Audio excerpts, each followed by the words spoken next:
Aku diusir mertua karena pengangguran dan jadi pengemis, bahkan istriku sendiri tak mendukung, malah mau bakar jasa S1ku. Tapi aku kembali beberapa tahun dengan kejutan yang membuat mereka menyesal seumur hidup. Judul dikira pengemis, ternyata komisaris. Penulis Kang Rojali. Novel ini hanya tamat di aplikasi KBM App. Silakan download di Play Store. Part 3. Zamrun tak sadarkan diri, badannya ambruk ke trotoar yang kering berdebu. Hampir 1 jam Zamrun pingsan, hiruk pikuk jalanan tak membuatnya terusik.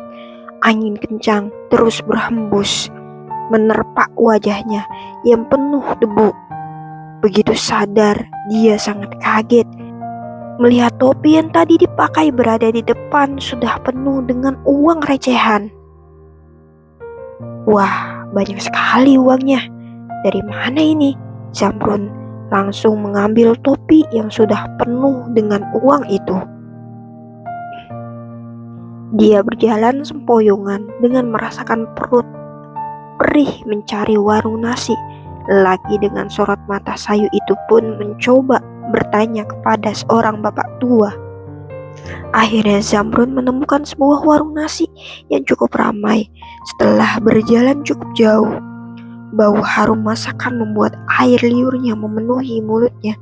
Dia pun makan dengan lahapnya, dan dalam sekejap nasi dan lauknya sudah tidak tersisa. Setelah makan, Zamrun melanjutkan perjalanan.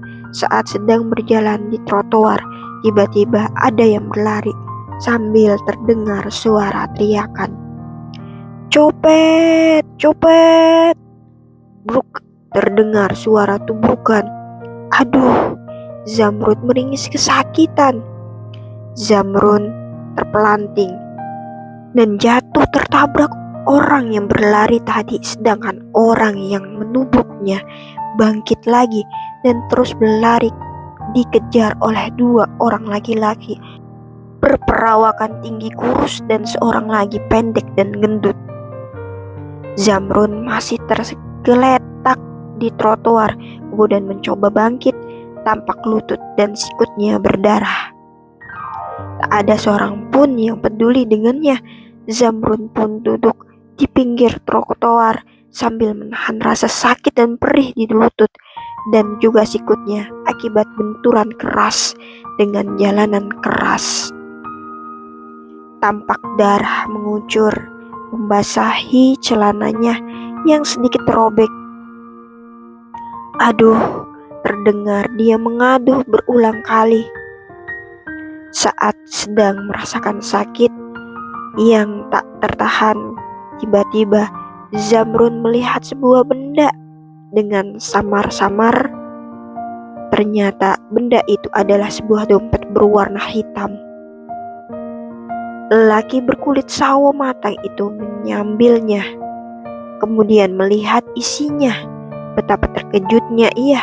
Ternyata di dalam terdapat lembaran uang yang cukup banyak. Zamrun mencoba menghitungnya, dan jumlahnya ada 50 lembar uang 100 ribuan.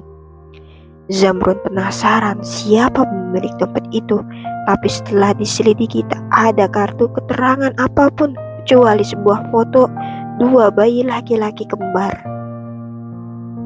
Siapa pemiliknya ini? Aku nggak tahu harus dikembalikan kepada siapa. Zamrun berjalan terseok-seok. Luka di siku dan lututnya mulai terasa perih dan ngilu. Aduh, ternyata lututku berdarah. Mungkin karena dipakai jalan dan terkena gesekan celana. Dengan mata yang semakin berat, akhirnya dia tiduran di bangku itu dengan menjadikan tas yang dibawanya sebagai bantal. Dia merasakan kesejukan angin sore yang menyentuh wajahnya. Tubuhnya mulai terasa rileks dan perlahan-lahan tertidur dengan tenang. Ketika sudah sekian lama terlelap, Zamrun merasakan tasnya yang sedang dipakai alas tidur. Serasa ada yang menariknya. Dia sampai kaget Segera ia bangun dan dengan erat dipegang tas itu. Namun karena begitu kuat tasnya ditarik, akhirnya terlepas dari genggaman. Zamrun berusaha mengejar orang yang lari membawa kabur tas yang berisi baju dan surat-surat penting. "Hei, kembalikan tasku, bangsat!" Zamrun mengejar dengan sekuat tenaga, namun apa daya pejamret itu lebih cepat larinya. Sialan umpatnya. "Aku kehilangan barang berhargaku, surat-surat penting, ijazah. Benar-benar sial hari ini.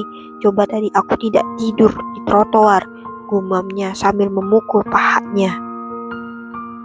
Zamrun menunduk lesu. Air matanya tampak mengalir membasahi pipinya yang terlihat kurus. Apa yang harus aku lakukan sekarang?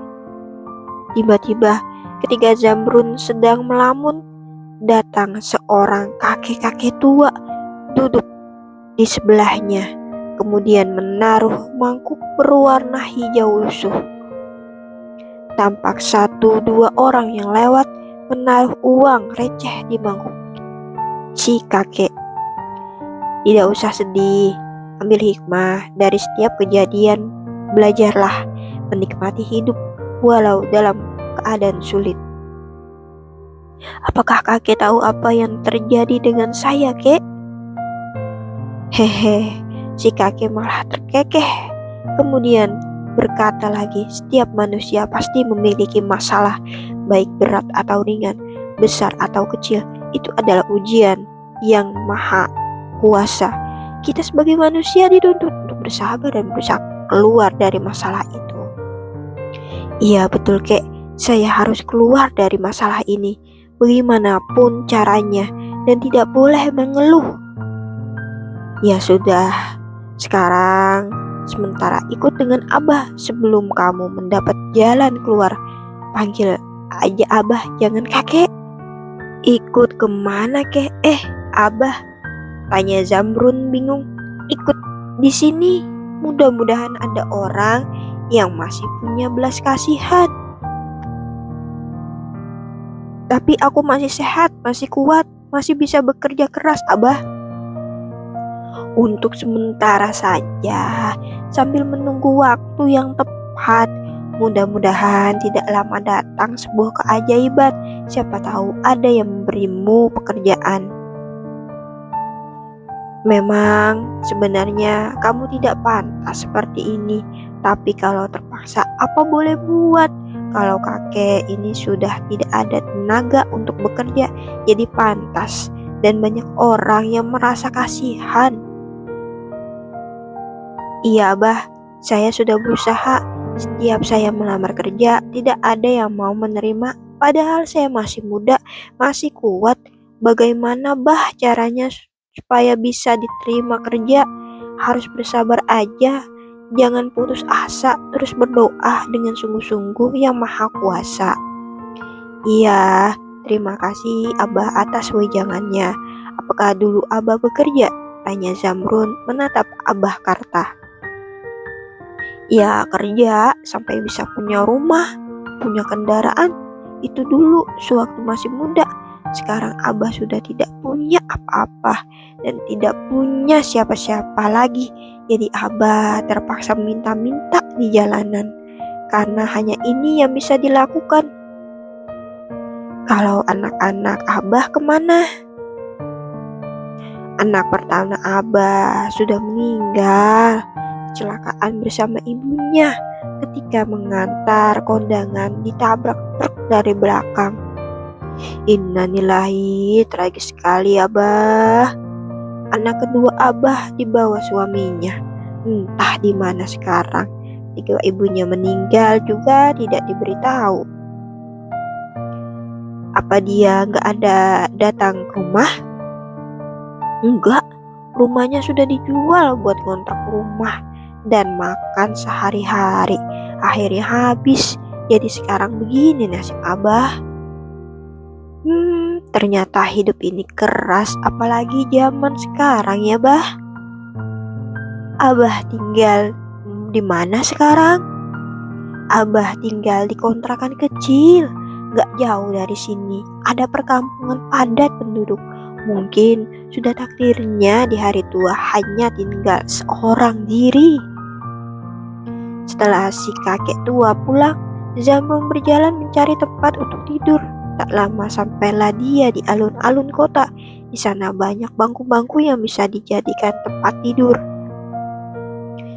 Saat sedang duduk melamun, tiba-tiba ada seorang perempuan menghampirinya. "Bang, mau aku temanin." "Siapa kamu?" "Saya orang yang bisa membuat abang enggak kedinginan." "Maksud kamu apa?" "Abang mau saya kasih yang hangat-hangat." "Apa itu?" Bersambung. Baca selengkapnya di aplikasi KBM App. Judul dikira pengemis, ternyata komisaris. Silahkan cek link di deskripsi. Jangan lupa like, komen, dan subscribe. Terima kasih.